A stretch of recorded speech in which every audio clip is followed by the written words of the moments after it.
Mhm.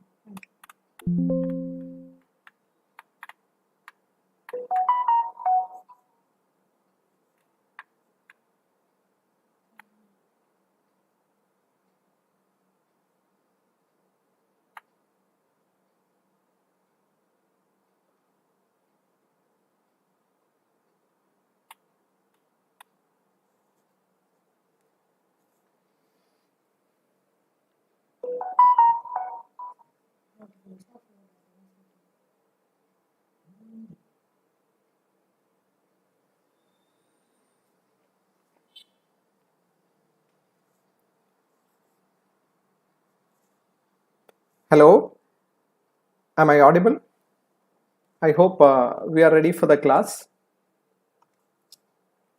Hmm? Am I audible? Hello? Hello?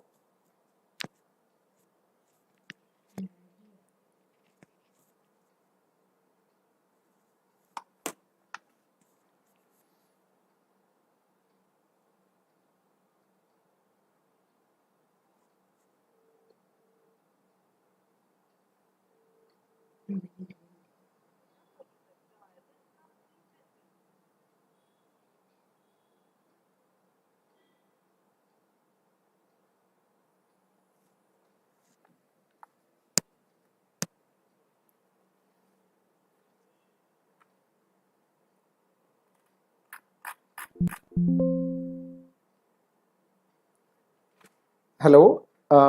Good evening to all of the FMGE aspirants.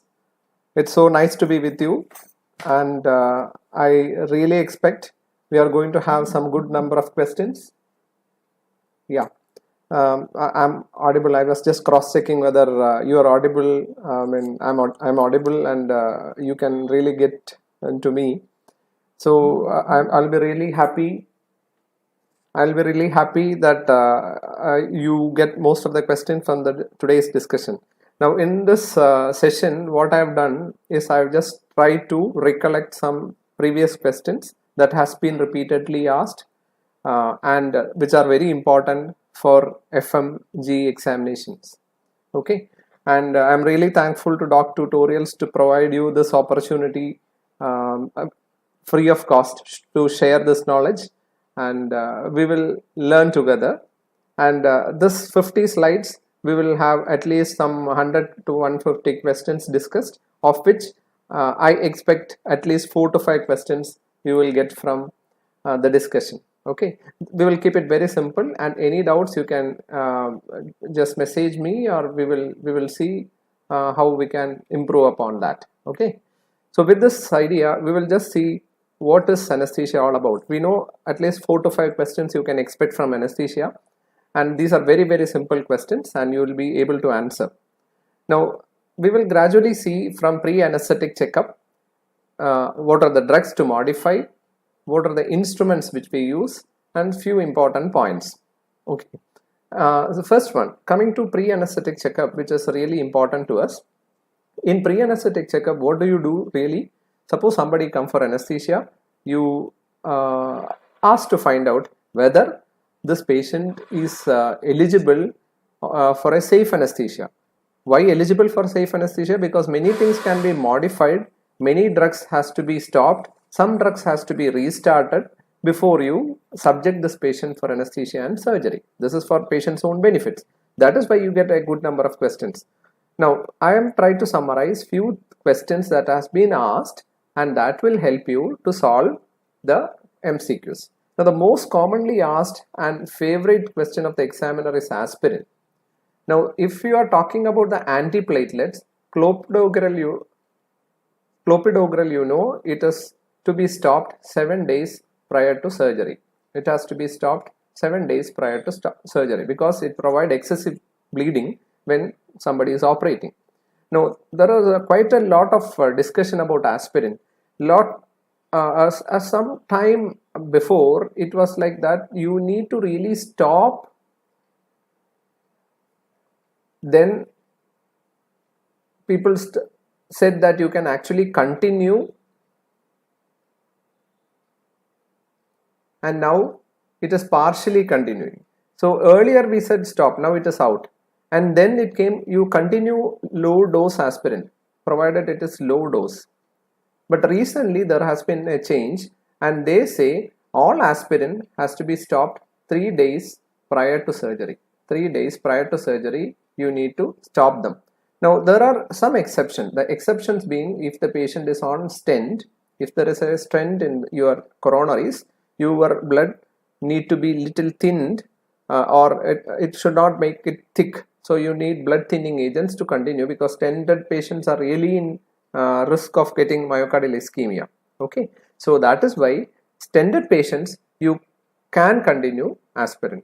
Similarly, those patients who had a recent stroke,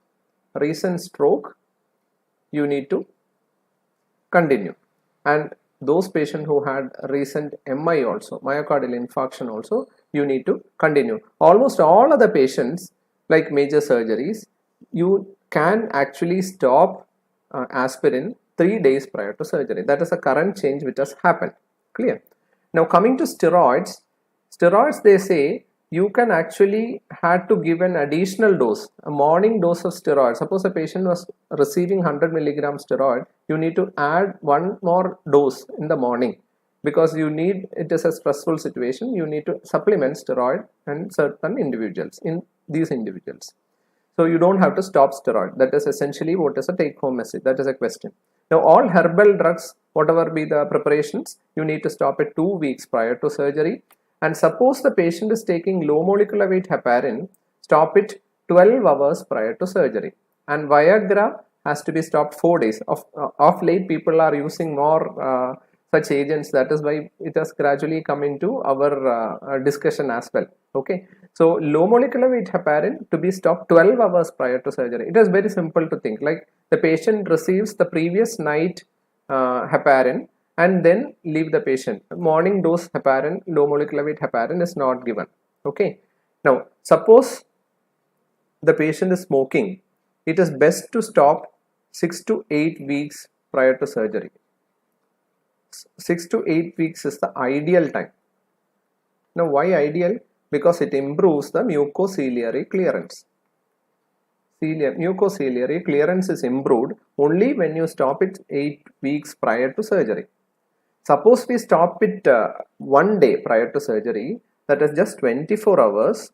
24 hours at least, you can get reduced amounts of carboxyhemoglobin. That is also a question. So you have two questions there regarding smoking, which is ideal and what will happen if you stop it 24 hours prior to surgery. Clear? So this you need to really remember.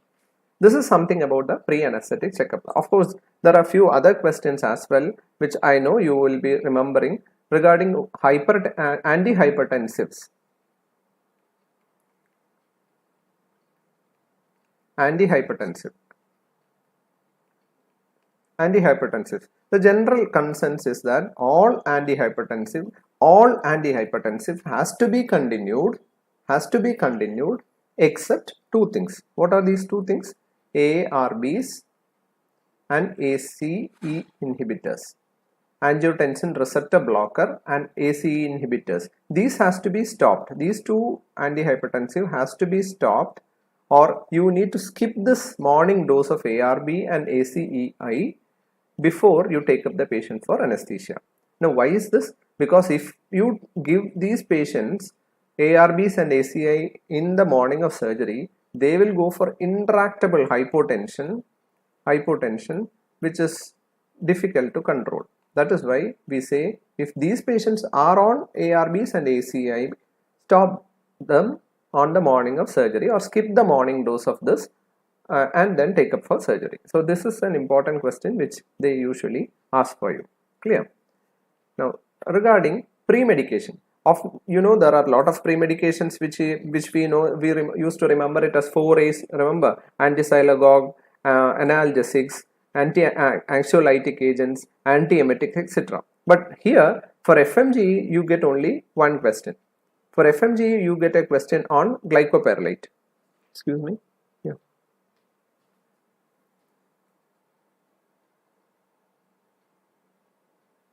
Okay. I just wanted to know that regarding the audio sessions. Okay, so pre-medication, we were talking about the 4 A's, of which glycopyrrolate, we really need to remember that this is the one which has been repeatedly asked for FMGE. Clear? Now, what is glycopyrrolate? It is an anti-sialagogic agent, as all of you know. Now, what is so special about glycopyrrolate? Why should we discuss it at all? Now, because glycopyrrolate actually decreases the secretions to a significant amount than atropine. So that is why in all surgeries or anesthesia where you think there is increased chance of secretions, you prefer glycopyrrolate over atropine. Okay, because it actually dries up secretion much better than atropine, with the added advantage that they don't produce bradycardia. They don't produce tachycardia, because atropine produces a lot of tachycardia, while glycopyrrolate doesn't produce that much amount of tachycardia. But it has an added advantage that it dries up secretions much better than atropine. So this is one thing you need to remember about glycopyrrolate. Okay, glycopyrrolate has been repeatedly asked in your FMGE examination. So please remember that. So pre-medication, glycopyrrolate. We usually combine glycopyrrolate with a reversal agent like neostigmine.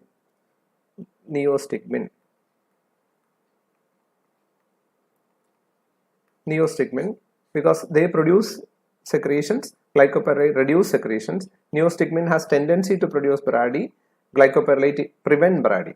So that is why it is specifically used as a pre-medication agent. Okay. Now coming to the next area which you get question is about ASA. Now what is the ASA? ASA simply means American Society of Anesthesiology. American Society of Anesthesiology classification. Now what does it indicate? ASA indicate, all of you remember that it is indicate physical status of the patient. Now it also gives us how is this patient mentally, physically, biochemically. Now that what I am trying to say that ASA classification from 1 to 6 is there. Now one patient is reasonably okay and good physical, biological and mental status is good to take up for surgery and anesthesia, and you don't expect much of complications, while ASA 6 patient is actually a brain dead patient. Clear? So in turn they can ask you a lot of questions, but these are the most commonly asked questions. They have also asked about the pregnancy. Normal pregnancy come under ASA 2. This is a recent question which they have asked. And brain dead patient come under ASA 6. Okay, these are the two questions which you should remember about ASA. Very simple. So we accept this patient after anesthetic checkup as an ASA gradient, with an ASA gradient stamped onto the patient's case sheet. Clear? So we have discussed about something about the pre-medication, pre-anesthetic checkup, and something about the acceptance based on ASA physical status. So remember, it is the physical status. Okay, it is nothing to do with the airway. It has nothing to do with the airway. It is all about physical status of the patient. Clear? Now we will go to the next one.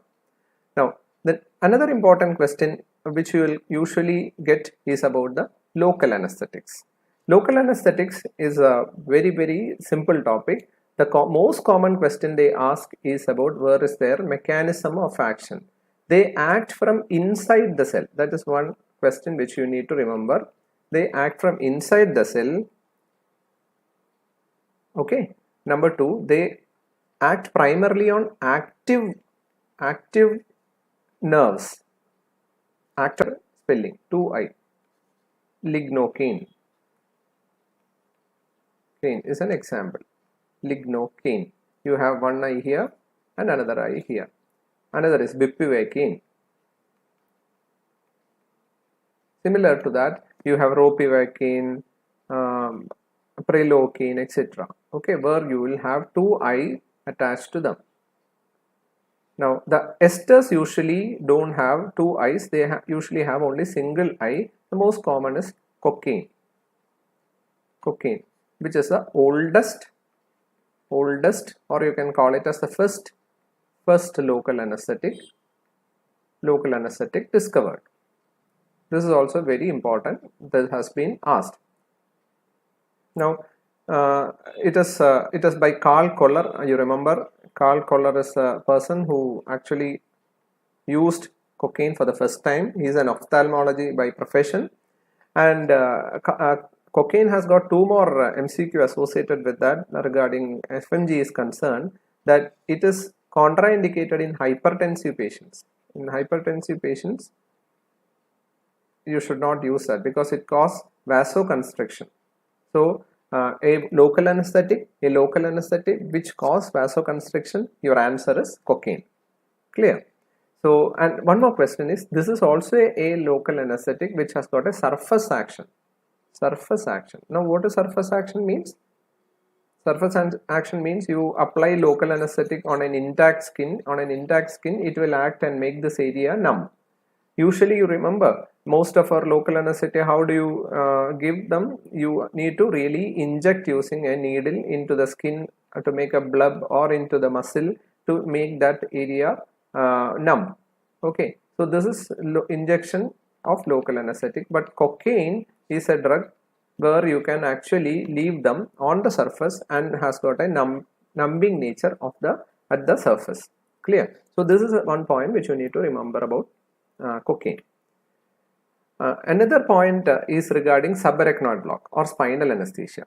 Now, in spinal anesthesia and subarachnoid block, what you need to remember is, this is an example of a central neuraxial blockade. Now, what is central neuraxial blockade? It is nothing but you deposit local anesthetics into the spinal canal, okay, where you have the CSF circulating, and which produces the blockade there. You inject at a one point called L3, L4, the most common applied space L3, L4, after passing one segment above the TwoHe line. You remember, I hope you already remember what is TwoHe line, which actually gives us the place where to give the puncture. Okay, so you give the local anesthetic there, and which is the most commonly used local anesthetic? It is bupivacaine heavy. Now, what is made heavy? It is by adding dextrose. Clear? Now, adding dextrose make this solution hyperbaric. Hyperbaric means it settles down when you mix it with CSF. Okay. So the person who discovered was August Bayer, B-E-I-R. Okay. August Bayer. August Bayer is the person who actually discovered spinal anesthesia or subarachnoid block, and you get the classic nature of giveaway feel. That is how it is described.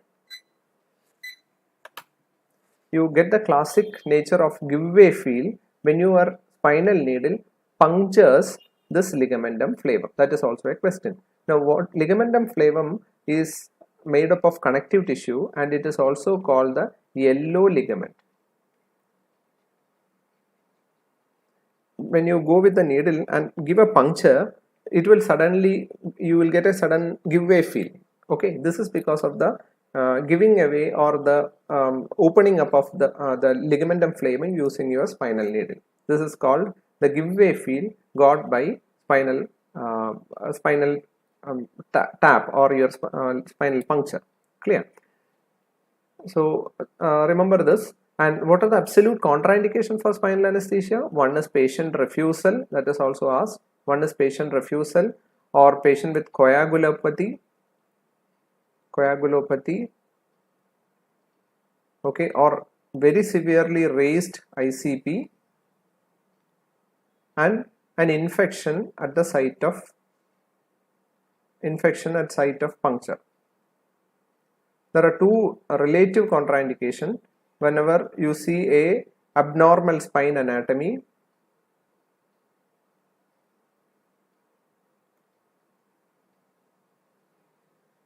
and stenotic lesions of the heart. Now, what do you mean by stenotic lesions of the heart? It means aortic stenosis, mitral stenosis, coarctation of aorta, etc. Clear? So all these are questions you will get, which you are going to get. Now, having said that, I already told you, you will get a classic giveaway field when you puncture the ligamentum flavum. Now, naturally, you will ask, which is the needle which you use for this? They have asked. It is Quincke-Babcock needle. Now, this is Quincke-Babcock needle. Quincke-Babcock needle is the most commonly used spinal needle. Spinal needle. Clear? It is the most commonly used. Now, the other two needles which are with the names which you may have to remember is the Whittaker needle and spotty needle. Now, spotty needles need clarification because it is actually called a pencil point needle. It is a pencil point needle. You can see that the injury produced by pencil point needle, like a spotty needle, is much less than that of Quincke needle, because Quincke needle is an example of cutting needle because it actually cut the dura, while spotty needle actually split the dura because of its pencil point nature. So Quincke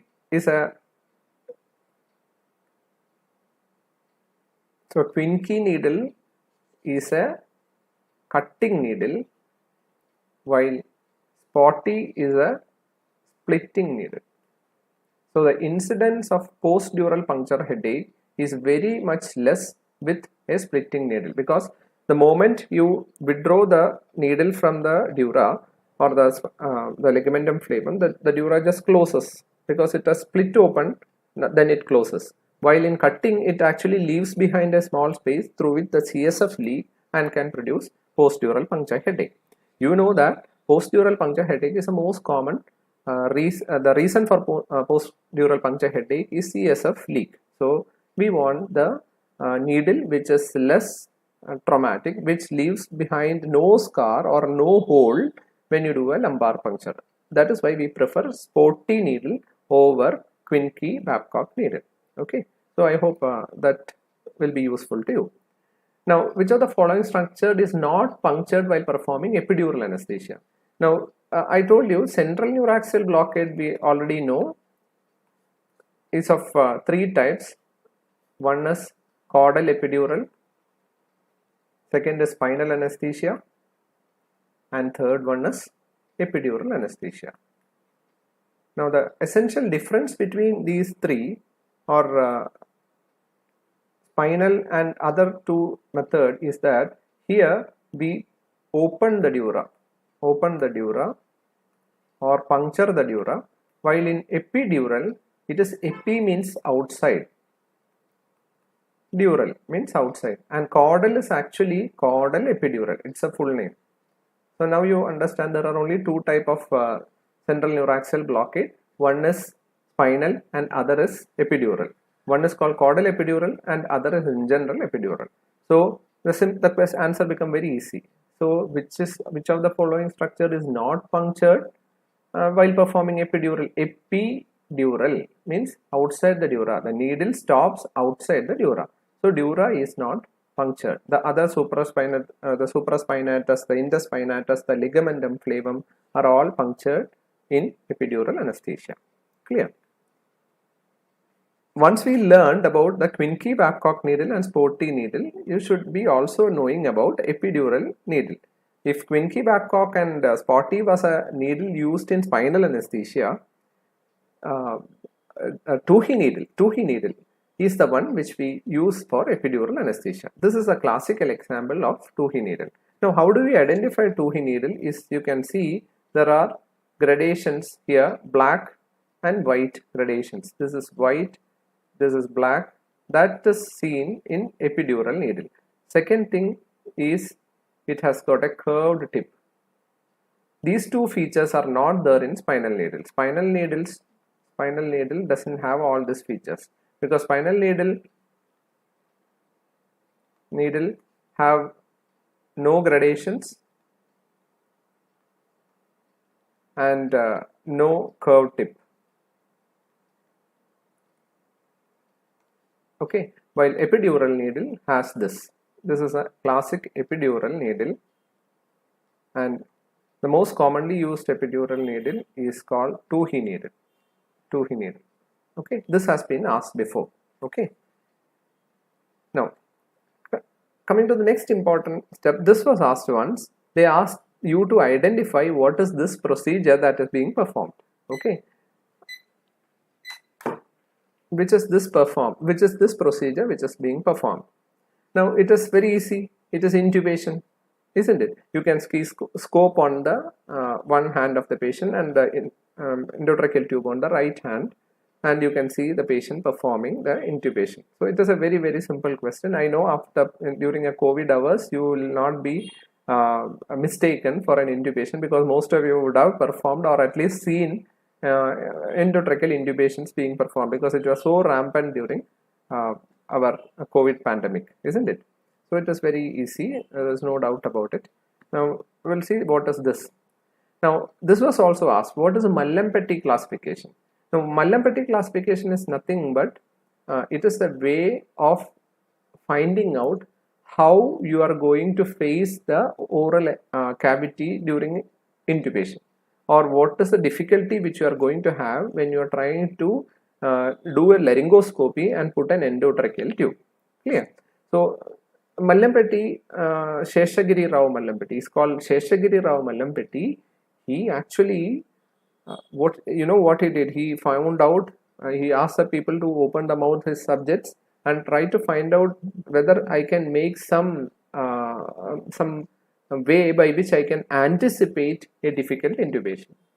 Anticipation of difficult intubation was his idea. So Mallampati identified class 1, 2, 3 and 4 classification of oral intubation scenarios. So you can see from this figure, this space is very high here, where you can see the complete uvula. You can see the anterior and posterior pillars, the tongue, soft palate and hard palate. Okay, so when you see all the structures and you have so much of space for intubation, this shaded area, that means this is EC, EASY, intubation. But while when it comes to when it comes to Mallampati 4, you can see you will not be able to see the uvula nor even the soft palate, and forget about the pillars. You don't see anything here. In this situation, it is going to be difficult. So this is difficult intubation. So Mallampati gives you the ease by which you can predict the easiness of intubation, predicting score. You can put it in that way. It is called Mallampati. Patient is asked to sit, open the mouth widely, and then you assess the airway. There is no gagging or saying that is not there. It is wrong. You should not assess the Mallampati of the patient while lying down also. This is also an important question.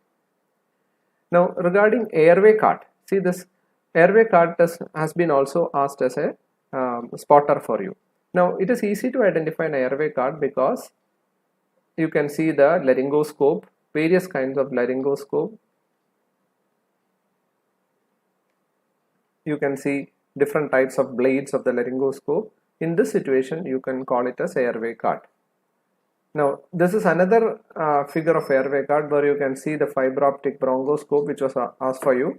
A glide scope will see that figures, a CMAC, laryngoscope, etc. Whenever you see such structures, it is going to be the airway card. Airway card. Not to mix it, not to mistake it with the emergency card, which I will show you in the next figure. Now, this is another figure which was asked to you. They have asked you to find out or identify what is this procedure happening here. Now, it is very easy to identify because you can see a tube is being passed through the nose of the patient. An endotracheal tube is railroaded through a flexometallic tube. So this is called fiber optic bronchoscope intubation, or you can simply call it as fiber optic intubation. Clear? Fiber optic intubation. Now there are other methods of intubation gadgets which you can get, like a glide scope, stillet, tube stillet, and bougie. I hope most of you would have acquainted with the use of these gadgets during your COVID training, isn't it? So fiber optic bronchoscope is probably the higher end versions of managing a difficult airway. That was also asked to you. Okay. Now this is another spotter which you have high possibility of getting into your question. This is in general you can call it as video laryngoscope. Why video laryngoscope? You have a laryngoscope here and you have a video attached to that. So there are many types of video laryngoscope like C-track, glide scope, etc. However, you need to just mention that this is video laryngoscope, a type of laryngoscope where a video is attached. Now there is another question which you will get. This is called a identify this device. See this device, it is an endotracheal tube. It is not like laryngeal mask airway or a flexometallic tube. We will see that it is actually a double lumen tube. Now how do you identify that? You can see there are two lumens, lumen number 1, lumen number 2. There are two pilot balloons, 1 and 2. So that one will go into, there are also two cuff here. One is called bronchial cuff, and another is tracheal cuff. Okay, you have two opening, one opening here at the tip and another opening here. Two opening. So all you have are two. This is called double lumen tube. So double lumen tube is used whenever you want to isolate one lung from another, as in case of lung abscess surgeries, lung abscess, or pneumonectomies. Pneumonectomy, you will use double lumen tube, etc. Or arch of aorta surgeries or root of aorta surgeries, etc. In those situations, in simple words, I can say that when you want to isolate one lung from another, then you can use a double lumen tube. Okay, so you need to identify this tube. Don't make a mistake. Now, having said that, I want you to identify another kind of tube so that you don't make a mistake here. See, if you have identified a double lumen tube, I want you to identify another kind of tube which is called the Combi tube. Combi tube. Now, it is easy to make a mistake of double lumen tube and Combi tube, but remember, how do you make a identifying factor for this? Because it has also two balloons, it has got two lumens here, two cuff, etc. But the easy way to identify a Combi tube is you can see multiple lumens here. For double lumen tube, you will see only one lumen here and one lumen here. Here in Combi tube, you have one lumen here and multiple lumens here between these two cuff. Okay, so I hope you will not make a mistake. Now Combi tube is also another method of managing a difficult airway. Difficult airway in the sense when you cannot intubate a patient normally or very easily, you call it as a difficult airway. Okay. Now the other tubes which you need to remember is called flexometallic tube.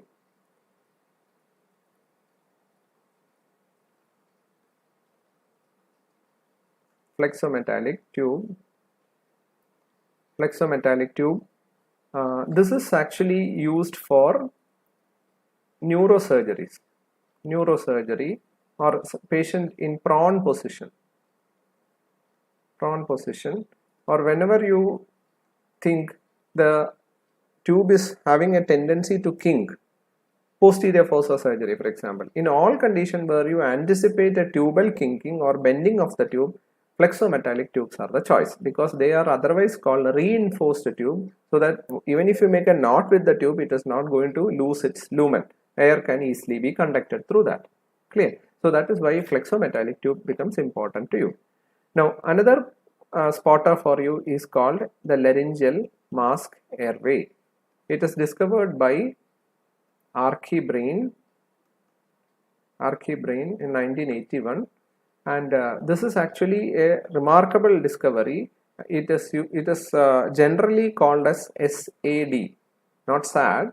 It is called supraglottic airway device. That means the cuff of this tube or the tube will lie above the glottis. It will not pass through the vocal cord. It will stay above the vocal cord, somewhere here. So that is why it is called supraglottic airway device. Okay, it is also used to manage difficult airway. You have another supraglottic airway device here, which is called I-gel. Now the essential difference between this supraglottic airway device and this supraglottic airway device is that here you have an inflatable cuff and here you don't have an inflatable cuff. This is made of a special material. When you put it into the mouth, the temperature actually inflates or makes this material swells up and fit into the contour of your oropharyngeal space so that the air doesn't leak. That is why it is called eye gel. Eye gel to the surroundings. Clear? So that is regarding another supraglottic airway device which can be a spotter. Now I'll also want to tell you another question which has been asked. They have asked this, they showed this kit and asked you to identify what is this regarding or what is it used for. What is this kit? When you see a small retractor like this and multiple small mosquitoes and small retractor like this, and you can think, and they will also help you to by giving this figure, then it is very easy that it is called a tracheostomy. Now tracheostomy, this is a classic tracheostomy disposable tube with an outer and an inner tube, and you can see that there is a stillet associated with that. Okay, tracheostomy tubes are also a spotter for you, and you please remember it reduces the dead space, the anatomical dead space when you make a hole in the tracheostomy in the trachea. Okay, it is also known as front of neck access, FONA, and it is a final resort of a difficult airway management. Like you are all your system failed, you somehow want to you somehow want to settle down the airway, you want to manage this, then you go with the front of neck access, the most commonly tracheostomy. Clear? Now this is another method, another modified LMA. You know, this is an LMA itself. It is called fast track LMA, fast track LMA, or you can put it in this way, it is called ILMA, means intubating laryngeal mask airway. Now the advantage is that this is you put the can you see the handle here? With you hold on to the handle, insert it into the oropharynx of the patient, and then pass the flexometallic tube as you can see here through the LMA, so that it will come out and go into the trachea of the patient. So this LMA will act as a conduit to difficult intubation, to put the endotracheal tube in case of difficult intubation. That is why it is called a fast track LMA or intubating LMA. This was also asked as a question for you. Clear? Now coming to the next one. This is another modification. I know I am discussing a bit more on this because this has been repeatedly asked in your few examinations. That is why please remember that, and it is very easy to identify also. Now please see, this is Procele LMA. Procele LMA. Procele LMA is nothing but, you can see the classic LMA, the normal classic LMA, you can see all the features. Along with that, you have another small tube here attached along the side of it, through which you can pass a Ryle's tube, and this Ryle's tube will come out of the tip of the LMA, through which you can aspirate the content of the stomach. Now having said that, I hope you will remember what is the biggest side effect of LMA. Just remember.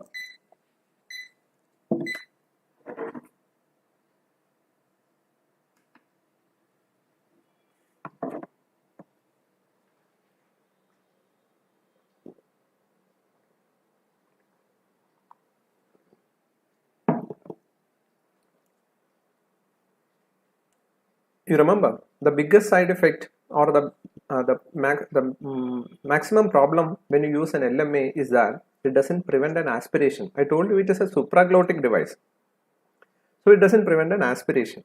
So that is a problem.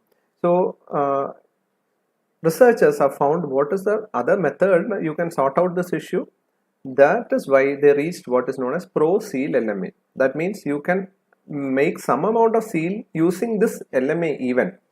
That is why they try to make a small channel along with the existing channel, and through which you can pass a Riles tube which comes out through the other end, and you can aspirate the contents out. Clear? So this is what is known as pro-seal LMA. This is another example of a modified LMA called a Supreme LMA or LMA Supreme. It's a disposable one. You can see a bite block here and a transparent. In fact, you can call it as a very beautiful kind of LMA. So it is called LMA Supreme. You have a small conduit for your tube also, Riles tube also. Okay. Now, I would like to give you another clue of another question which you are going to get when you face a difficult intubation. What all things you will do? Now, they asked a straightforward question. What is plan C of difficult airway management? Very simple question. Now, to understand that question, you should know that you really need to know that what is a DAS guideline. Now, what is DAS? Difficult Airway Society. DAS is Difficult Airway Society.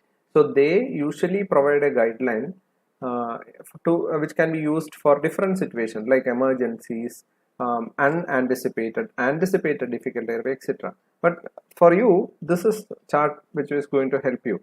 Now, plan A is simple face mask. You hold the mask, try to give some oxygen to the patient. You do a laryngoscopy after that, and if the laryngoscopy succeeds, there is no problem, isn't it?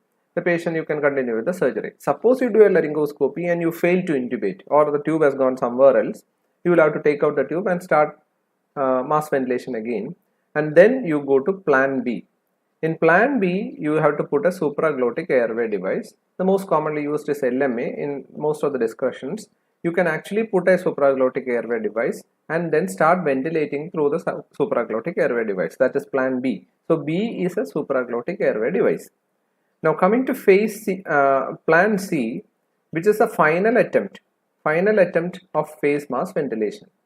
Okay, that is plan C. Face mask ventilation is plan C. Not make a mistake. And then if you still cannot do, you call it a CICO. What is CICO? Cannot intubate, cannot oxygenate. I am not able to oxygenate, I am not able to ventilate this patient. That means it is a real danger, because the patient will die of hypoxia.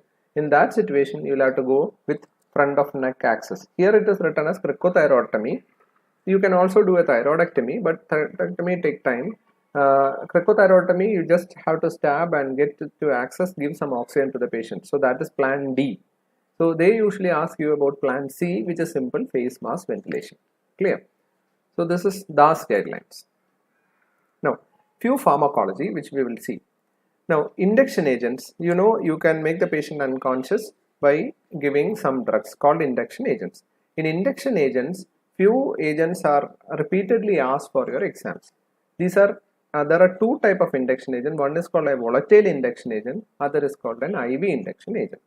Now, among the IV induction agent, I would like to give you a few agents which has been asked repeatedly. For example, these are the IV induction agent which has asked for you. Now, ketamine is the most commonly used induction agent, and you know, this is the best agent for bronchial asthma. That is a question for you. Now, why it is best for bronchial asthma? Because it causes bronchodilation. And it is one agent which actually produces dissociate anesthesia. Most of you remember this, isn't it? The patient gets dissociated from the surrounding and doesn't feel the pain. Dissociative anesthesia. This is the same agent which actually after the surgery, patient gives some amount of delirium.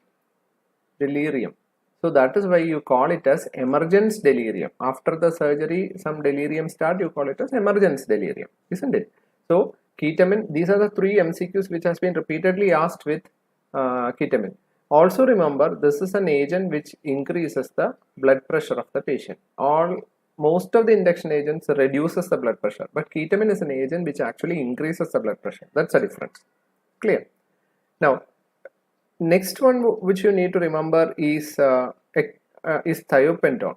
It is a barbiturate, and you know barbiturate is actually contraindicated in acute intermittent porphyria. This is a very common question that has been asked. Acute intermittent porphyria. Now it actually reduces the blood pressure. It is called a truth serum. These are all questions, but most of the most common question you are going to get is about thiopentone is it is contraindicated in acute intermittent porphyria. It is also contraindicated in bronchial asthma because it causes bronchoconstriction. Now the next one is in the group is propofol, which you need to remember. Propofol is a very commonly asked question again. It is the one for daycare anesthesia, white in color, and it produces a drastic fall in blood pressure.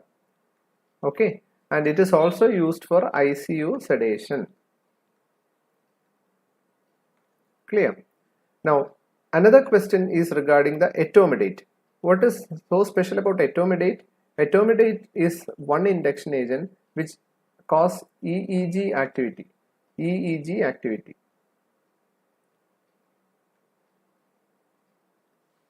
Increased EEG activity or epilepsy. Okay. It also inhibit the adrenocortical axis system. Also, that was also asked. Okay. Now, what is methoxytone? Methoxytone is used for ECT. ECT. ECT. The induction agent of choice for ECT is methoxytone. It is a barbiturate, very short acting barbiturate. It also produces about good amount of EEG activity. Now, yeah, we have already seen etomidate. Etomidate is also one of the drug which actually cause a reasonable cardiac stability. Okay, doesn't produce much of fall in blood pressure. Okay, now a patient who is having a cardiac disease, a patient with CVS disease, you have two options to induce. One is etomidate, and if etomidate is not in your option, it is opioids. Remember these questions. So these are all questions which has been repeatedly asked in your exams. Okay, so please remember this. I'll give you a few, we'll just revise. Which of the following anesthetic cause postoperative delirium? You already know that it is ketamine. We have already seen that. Now, which of the following is contraindicated in acute intermittent porphyria? We already seen it is thiopentone. Now, choice in poor cardiac respiration, we have already seen it as, this is a volatile agent. Now, I told you there are two type of induction agent. One is IV and there is a volatile. Now, they are asking about volatile agent which is used for poor cardiac respiration. The answer is isofluorine. Now, why isofluorine? See, we will now see few important questions about volatile agents with used as an induction agents. The most commonly asked question for you is desflurane. Now, why desflurane? Because it is the latest one of the armamentarium. Desflurane causes bronchial irritation, so it is not used as a sole induction agent. It is usually used for a maintenance of anesthesia. Okay, after induction, then you use desflurane to maintain. It has got a very low blood gas partition coefficient, so it is very easy to get eliminated. So that is why it is used in daycare. Now the problem is, since it produces bronchial irritation, it can produce laryngospasm. It is very pungent in smell. So you remember, you usually get a question that an anesthesia is over, patient is shifted to ICU, and in the ICU you suddenly notice that the patient has got crepitations, and what is the cause? You can see that there has been a use of desflurane. Now whenever there is desflurane in use, there is bronchial irritability, and whenever there is bronchial irritability, what will happen? Now, whenever there is bronchial irritability, there is chance for bronchospasm, and whenever there is bronchospasm and patient take deep inspiration into that collapsed or in an area where you cannot inhale, it produces negative pressure pulmonary edema. So that is why you get patients in the post-op with crepitations both sides, reduced air entry and desaturation. So think about desflurane when you get such a question. That has been asked in last 2 years. So remember that. Now, when you see a patient coming for neurosurgery, you can either use desflurane, you can either use isoflurane or sevoflurane. So depending upon your option. Isoflurane is the classic volatile agent used for coronary artery surgery. You can also use it for neurosurgery as well, no harm. Now, regarding nitrous oxide is essentially used as a carrier, and it is one of the best analgesic volatile agent. So that is why, since it is used as a carrier, it is the one which causes second gas effect. Okay. It is also responsible for the greenhouse effects. Okay. Now coming to halothane is the one which actually causes arrhythmias in when administered to patients, because it actually sensitizes the heart to catecholamine, so that whenever there is increased catecholamines in the blood, as in case of stressful situation, you use halothane. It sensitizes the heart to this catecholamines and can produce arrhythmias. It also produces something what is known as called halothane hepatitis. It will also trigger what is known as malignant hyperthermia. So because of all this, halothane is not used nowadays. Remember. Now, sevoflurane. It is very easy to remember that sevoflurane is used for sweet children, so induction agent in children. That is how I call sevoflurane, induction agent in children, because you can use it for inhalational induction in case of children. Sevoflurane for the sweet children. Few questions on muscle relaxants. Now, muscle relaxants, you get you know that it can be classified into depolarizing and non-depolarizing muscle relaxants, of which I would like to give you. There is only one classical depolarizing muscle relaxant, which is choline, and choline is contraindicated whenever there is hyperkalemia, like renal failure, recent trauma, etc. Whenever the blood has got hyperkalemia, choline itself will produce amount of hyperkalemia. That is why it is contraindicated in such patients. Okay.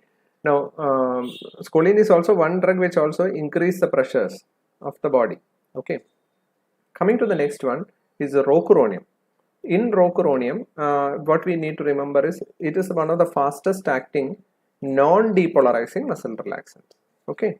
So you can call it as like this, muscle relaxant, you can call it as depolarizing muscle relaxant and non-depolarizing muscle relaxant. If suppose somebody asks you which is the fastest acting muscle relaxant, it is choline. Now, fastest acting non-depolarizing muscle relaxant, it is rocuronium. Okay, rocuronium is the choice in rapid sequence induction. Choline is the choice in rapid sequence induction among depolarizing muscle relaxants. Okay. Now, the biggest advantage with rocuronium is that it acts very fast, and you can also reverse its effect. Okay. Now, rocuronium and choline has been asked for your exam. Okay. Now, what is the specific reversal agent for rocuronium? It is Sugama-dex. Sugama-dex at a ratio of 1 rocuronium is to 1 Sugama-dex. So these are the questions which you need to remember. Okay. There are few other muscle relaxants which you need to remember among non-depolarizing muscle relaxants. For example, vecuronium, which is the choice for cardiac patients. It is a muscle relaxant which produces bradycardia. Clear? So these are the questions which you need to remember. A few points about positioning. We got a few questions on positioning also. Now, the classic question you will get is when this is called reverse Trendelenburg position. This is supine position. This is sitting position. A sitting position is notorious to produce venous air embolism. Now, reverse Trendelenburg is used in laparoscopies. The problem is reduced blood pressure. Supine position is the most common position employed. Now, this is what is known as a classic lithotomy position. This is called the lateral position, and this is the prone position. In prone position, you have to really protect the eyes. This is the commonest injury produced in prone position. Now there is, if this is the reverse Trendelenburg, if you make the head end down, then you call it as Trendelenburg position, isn't it? Trendelenburg position is commonly used in, again, laparoscopies, abdominal procedures, etc. Now here, although the venous return increases, the FRC will be reduced because the abdominal organ pushes the diaphragm up. Okay, so venous return increases but FRC reduces. Okay. The next question, a sick patient need oxygen administration. Which cylinder provide oxygen at hospital? Now it's very question, regarding cylinders you get a few questions. Okay, now they will ask you about the pin index. They will also ask you about the color coding. The most common cylinder which we use on anesthesia machine is of size E. So it is called E-sized cylinders. E-size are attached to anesthesia machine.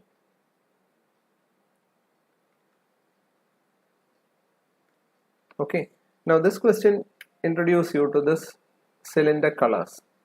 You can see helium is brown in color. Okay, helium is brown in color. Nitrous is blue, completely blue, as you can see from here, completely blue. And now please remember the pressures also. That is also an important question for you. For example, nitrous oxide, the pressure is 745. Some books give it a 760 psig. Now oxygen, we have 2000 psig. Yeah, it's here, 2000 psig of pressure. So two pressures to remember. Okay, now the colors, the most common, if you want to study only two, then remember about oxygen cylinder, which has got a black body and a white shoulder, and nitrous oxide, which is completely blue. The third important is Entanox.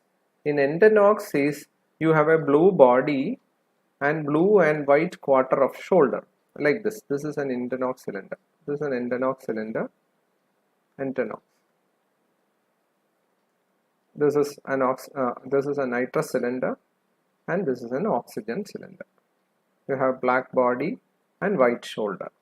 You have completely black body, and shoulder is blue in color in nitrous. And while quadrant colors, like you divide it into four, one white, then blue, here white, and here blue. So that means it the four part. So that is why you have it in Entanox cylinders. Pin index, remember, it helps to prevent misconnection of cylinders onto the machine. So when the cylinder is going to be attached to the machine, to the anesthesia machine, which is this, the anesthesia machine, it is going to attach here. The pin index come into play to prevent the wrong connection of cylinder. This is the anesthesia machine. Okay, you can see the machine here, you can see the bellows, etc. So this is the pin index, the point at which the cylinder attached to machine. Now pin index, you need to remember, there are many pin index which you need to really read it up. The most commonly asked is 2 and 5 of oxygen, and nitrous oxide it is 3 and 5, and Entanox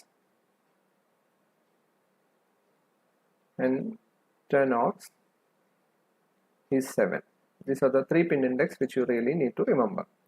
Now one more thing, a term which you need to know is called cracking of cylinder. Cracking of cylinder, which simply means that when you take a new cylinder trying to attach to a machine, before that you just open and close, momentarily open and close, so that the dust, the grease or whatever things which is there at the nozzle, at this part of the nozzle is blown away before you attach this machine to the cylinder. This is called cracking of cylinders. This is also an important area. Now see this part. Next question. This is something about oxygen therapy, which is also important to you. Now COPD patient with oxygen of 2 liters, hypoventilating, ABG shows that PCO2 is high. You remember the normal PCO2 is 30 to 40, isn't it?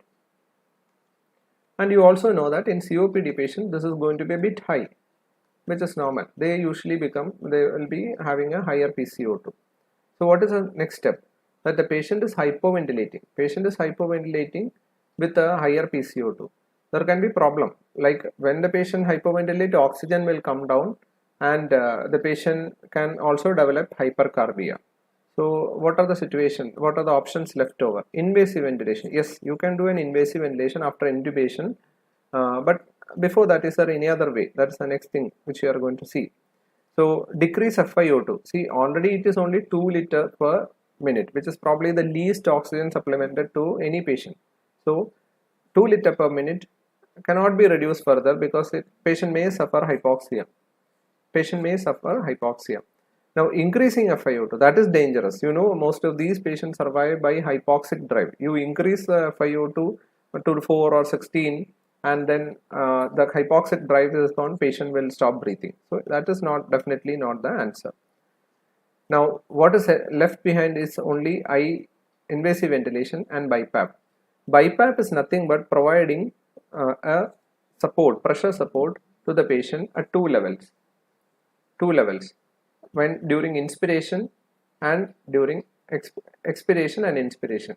Remember, like this is normal breathing, this is the tidal volume, this is the pressure support, and this much of tidal volume can be generated by inspiration and expiration.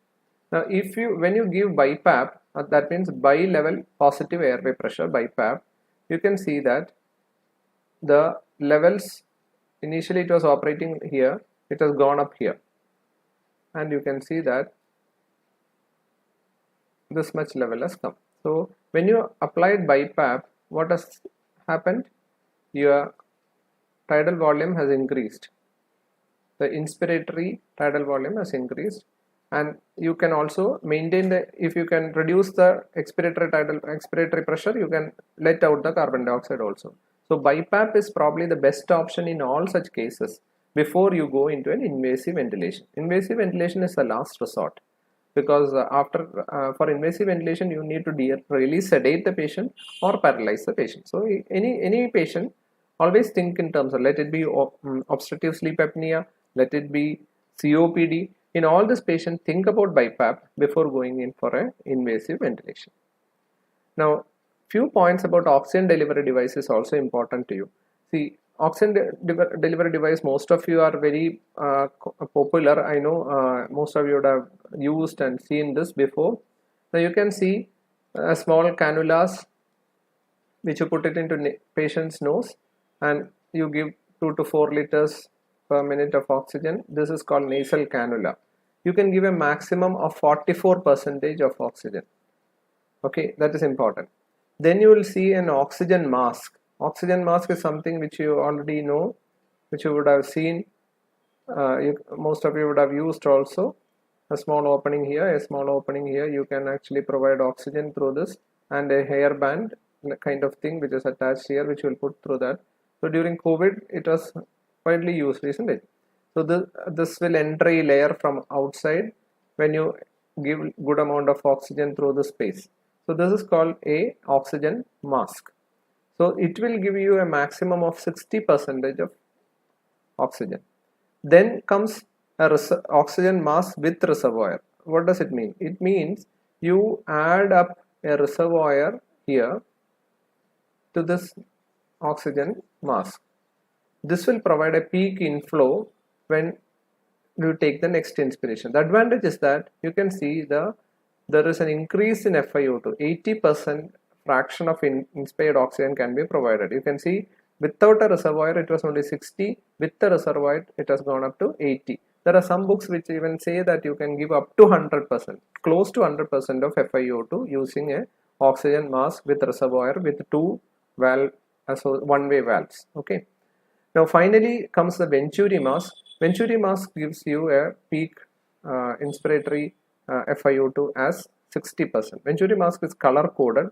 You remember there is a simple mask here, and to which you add a Venturi device.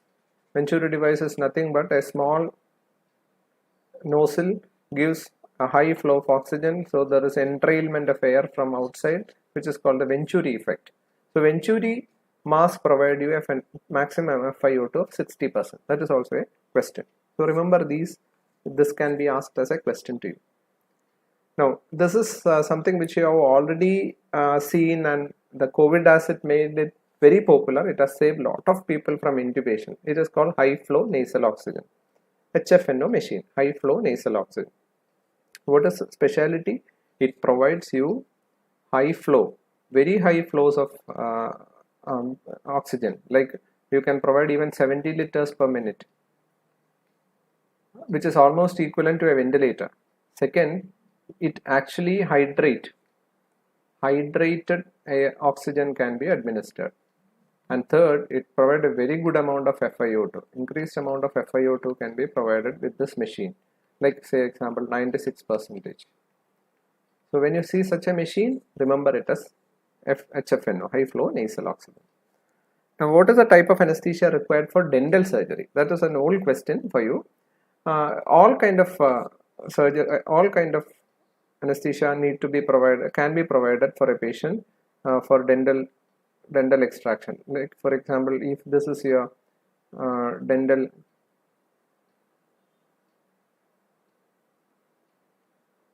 this your teeth, it has gone here, and you have a nerve,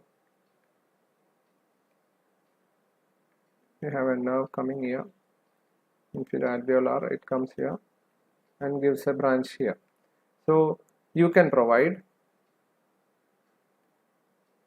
an infiltration anywhere here, infiltrate here, or give a root block here, or you can even provide a nerve block here, or a field block. Field block means that area is blocked.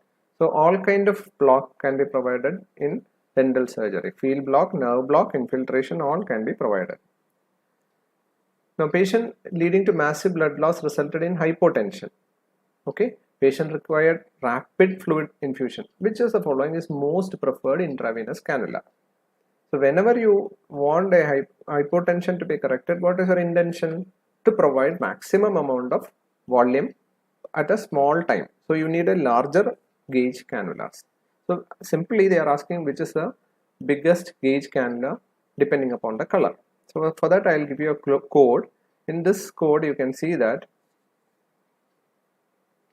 orange, this is the statement which you need to study. Oh, great green parks, beautiful yellow valley. If you remember this, oh, great green parks, beautiful yellow valley, you can get the code of the size. Like 14 is the largest one. 14 gauge is orange. This is 14. Gray is 16 gauge. Green is 18 gauge. Park is pink, 20 gauge.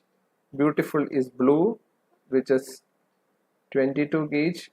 Yellow is 24 gauge, and violet is finally 26. So when you want to transfuse blood or rapid infusion of fluids, you use wide bore cannula. These three are called wide bore cannula: 14, 16 and 18. Okay, so in our question it was green. So even if 16 and 14 is there, in our question it was gray. I think there was gray. Yeah, gray was there. Gray is a larger gauge, like 16 gauge, which can give you a maximum flow of 180 ml per minute. So this is the cannula size and their flow rates. Okay. Now, a young patient after anesthesia, desflurane. This is the question which I told you, which we discussed when we discussed desflurane. You can see that desflurane and oxygen develop desaturation post extubation. On auscultation, there was fine crepitations bilaterally. Fine crepitations, think of pulmonary edema. most common cause. So which of the volatile agent produce negative pressure pulmonary edema? The answer is very simple. It is desflurane, and it is classically associated with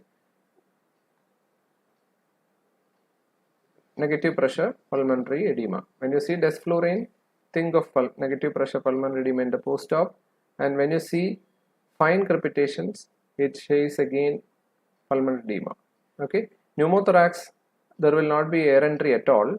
ARDS will take time to recover, to develop, and atelectasis will not cause any air entry to that side. Here both sides there was air entry and there was crepitations. So that is how you get into the answer. Now this is another spotter which is called a CVP kit. Central venous pressure measurement CVP kit. This is single lumen, this is double lumen, and this is triple lumen. Most of you would have seen this, some of you would have used also. This is for large volume infusions. You put it through the internal jugular, you put it through the subclavian, femoral, etc. Okay, this is called CVP. It is used for venous pressure measurements. Now nobody uses it for measurement, but most of us use it for administration of vasoactive drugs and parenteral nutrition. Okay, so remember that. Now I told you, you remember about the cart of Airway Card, where you see the scope, you see the different kind of videos, etc. But when you see a defibrillator, here, and when you see an emergency cylinder, and you see multiple charts for the drug to keep, this is called a crash trolley. This is called a crash cart or a crash trolley. You can see an embo inside. There is an embo bag kept. You can also see a drug chart. You can see an IV fluids to which a hanging stand, etc. So this is called a crash cart. Don't mistake it with an intubation trolley. This is a intra-arterial cannula. Two type of intra-arterial cannula. You put it into the artery to find out beat to beat measurement of blood pressure. This is called intra-arterial cannula. Okay, there are two type of it. One is this and other one is this one, intra-arterial cannula, and this is a pressure system. They haven't asked it, but you have a high possibility to get this question. Patient has no pulse, ECG, some electrical activity. Very simple question. No pulse, patient has no pulse, some ECG. So what does it mean? Pulseless electrical activity. So when you don't have pulse and some electrical activity, somebody has started compression and ventilation, but nothing is happening. What is the next step? According to 2020 guidelines, what they say, pulses electrical activity, administer adrenaline ASAP as early as possible. So adrenaline is the next step because they have already started compression and ventilation. So this is about CPR. Remember about the CPR, there are a few questions which you will get. Early defibrillation is the rule. Remember about shockable and non-shockable rhythm. Remember about the energy to be used. Remember about the compression to ventilation ratio of 30:2. Remember about 30:2 as a compression. Remember 5 to 6 centimeters is the depth which you need to use. Remember that you need to get a continuous EtCO2 of at least more than 20 to say that it is a very good ventilation, very good compression, and the use of feedback devices. Okay, so these are all questions which you can get about CPR. Now ECG leads, which you have got few questions. You know, ECG leads, lead 2 is used for arrhythmias, 2 for arrhythmias. Then you have a V4, V5 and lead 2 combined together, you get almost 96% of ischemia. And you should know that whether PSVT, atrial fibrillation, ventricular tachycardia, in all the situation, when it is stable, you can think about, that means pulse and BP is present, you can think about maneuvers and drugs. But when it become unstable, you have only 2 options. If it is there is some kind of rhythm is there, you go for synchronized cardioversion, and if it is ventricular fibrillation kind of thing, it is defibrillation. So the treatment of any cardiac event, whenever there is no pulse, it is an electrical. That means emergency, it is electrical. And stable patient with some amount of rhythm abnormality, you can think about carotid massage and other drug maneuvers. Okay, that is the take home message. Okay.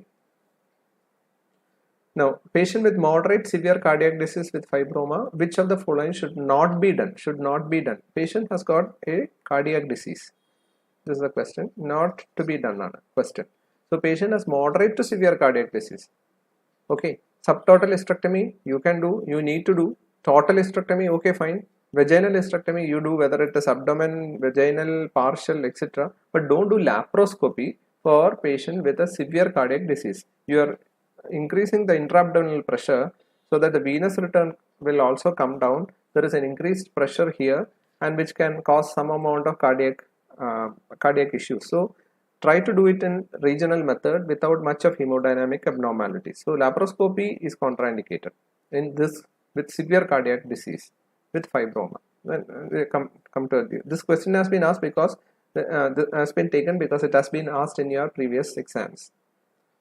Now you should also remember two areas where you have to introduce your needle whenever there is pneumothorax. One is in the anterior, in the second intercostal. If you are going to put it in the mid clavicular line, it is a second space. If you are going to go it in the anterior axillary line, it is in the fifth space for pneumothorax.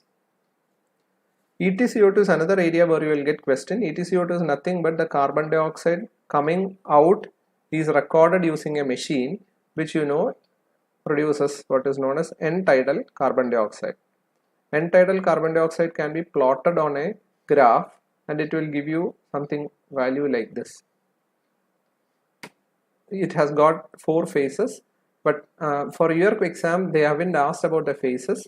You should know that 30 to 40 is the normal EtCO2 range. So we used to keep it somewhere around something around 30 to 50 you can consider it as, and you can keep it at 40. Okay, so this is the normal range which you can consider. So when you get some diagrams like this, sorry for that.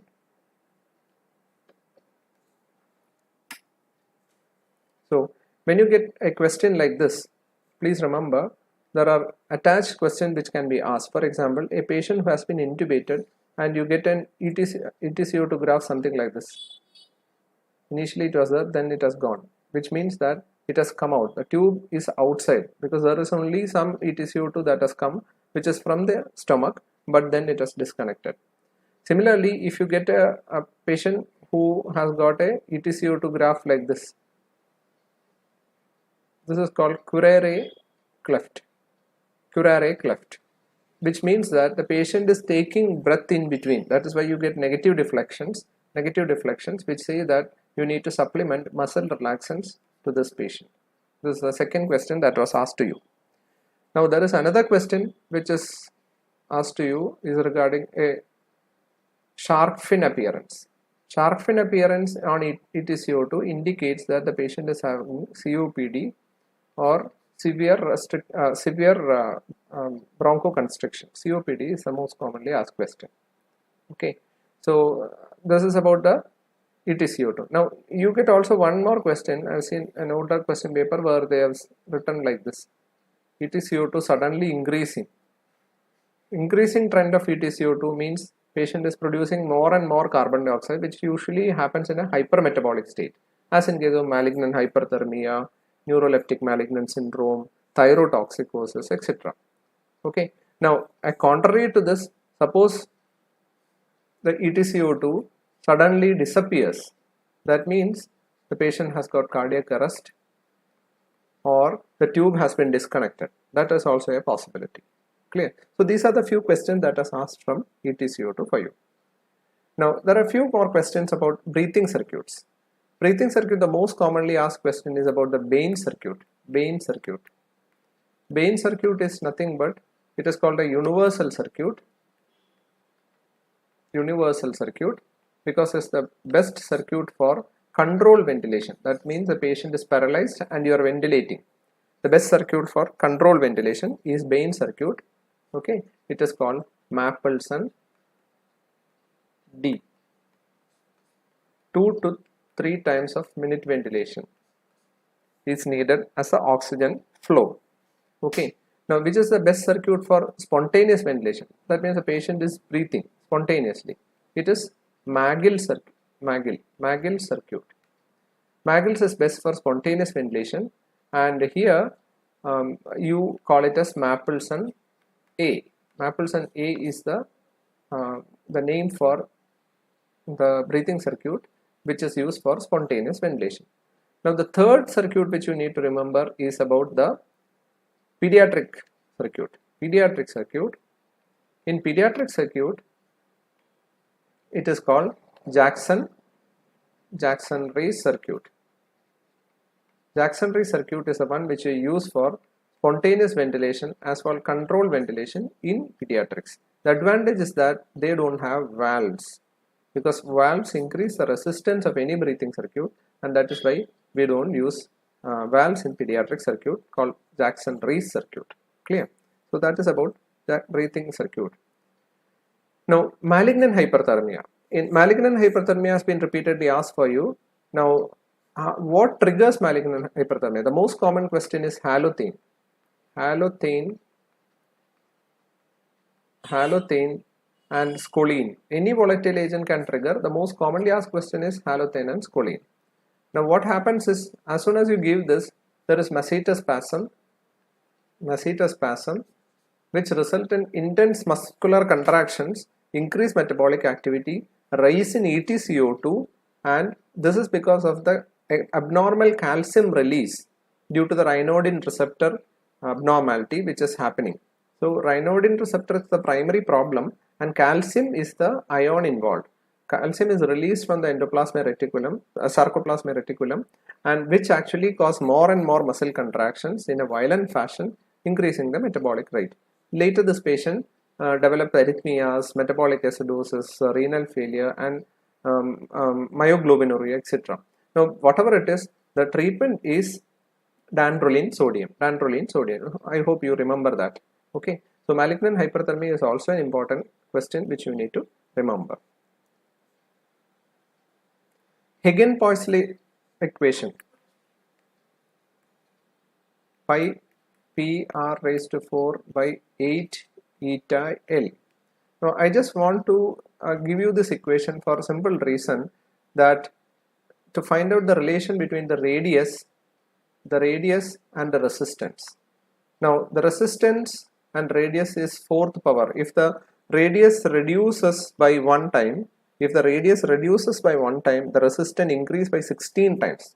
So that is why I want you to give this Hagen-Poiseuille equation to get a correlation. Resistance increase by 16 times when you reduce the radius by 1 time. So that's the point. 1:16. They have asked you about the Hagen-Poiseuille equation also. A few points about ventilator. You remember, whenever you have a COPD patient, you provide BiPAP, isn't it? Level 2 support. Pressure during inspiration also you will give a support, which is called IPAP, and when you expire you give EPAP, expiratory positive airway pressure. Now, what is CPAP? CPAP is nothing but providing some amount of PEEP, positive end expiratory pressure, when the patient is spontaneously breathing. So, spontaneous breathing patient with some amount of PEEP, you call it as CPAP. CPAP machines are common in OSA patients. Now, if you don't get your MCQ as CPAP, you can also go with BiPAP. BiPAP is nothing but a much better method of providing CPAP. You have 2 levels of pressure. CPAP only provide only 1 level of pressure at a constant level, so that the work of breathing comes down. So that is one method. Now, the third mode which you need to remember is controlled mandatory ventilation. Controlled mandatory ventilation is when the patient is totally paralyzed. There are 2 questions which you get when the patient having a brain injury or a head injury patient. Brain injury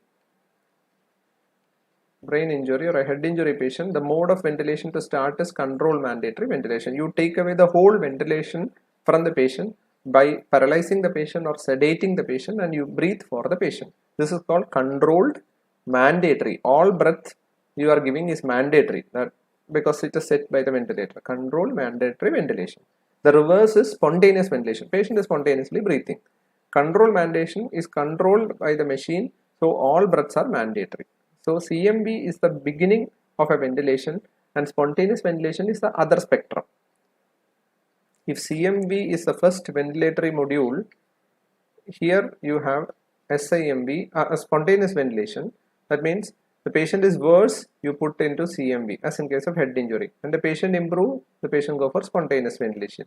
In between, you have SIMV, you have BiPAP, you have CPAP, you have pressure support ventilation, etc. Many modes are there. So remember that BiPAP, CPAP, pressure support ventilation are all weaning modes. Weaning, because you are slowly taking away the patient off the ventilator, while control mandatory ventilation is something which you are usually an initial mode. And here towards spontaneous you have something called T-piece trial, T-piece ventilation also. Most of you would have seen this. Okay, this is a question which you are going to get. Now before signing off, just want to tell you a point of PEEP.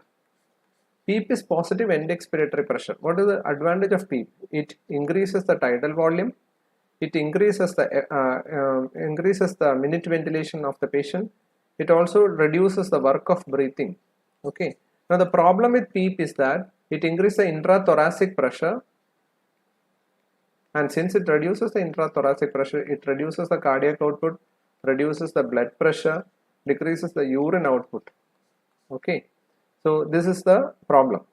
Now the only pressure which PEEP will increase is the intracranial pressure. The ICP will be increased when you apply a positive end expiratory pressure to the chest of the patient.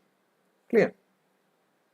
I hope we have covered almost all the questions that has been recently asked in all of your examination and in a reasonably detailed way. And thank you once again. The DocTutorials have provided you an excellent opportunity for the team. If any queries, we will just clear it from your queries. If not, you can get back to us and we will clear your doubts. And all the best for your exams.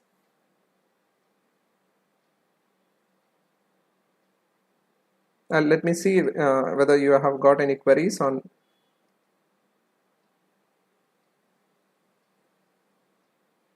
If any queries, we will just clear it from your queries. If not, then you can get back to us and we will clear your doubts. And all the best for your exams.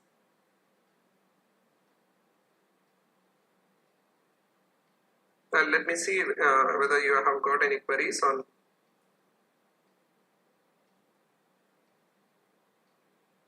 If any queries, we will just clear it from your queries. If not, then you can get back to us and we will clear your doubts. And all the best for your exams.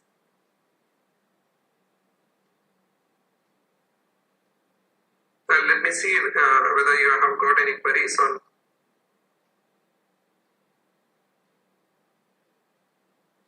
If any queries, we will just clear it from your queries. If not, then you can get back to us and we will clear your doubts. And all the best for your exams.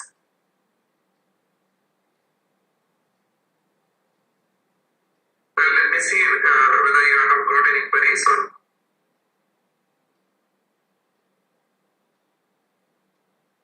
If any queries, we will just clear it from your queries. If not, then you can get back to us and we will clear your doubts.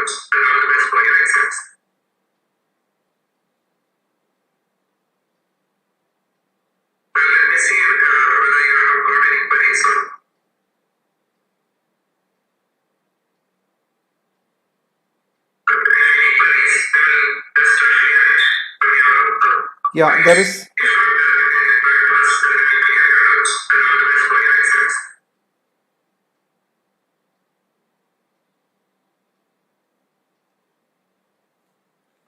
Yeah, there is a few queries which I have seen. I just want to clarify there are a few doubts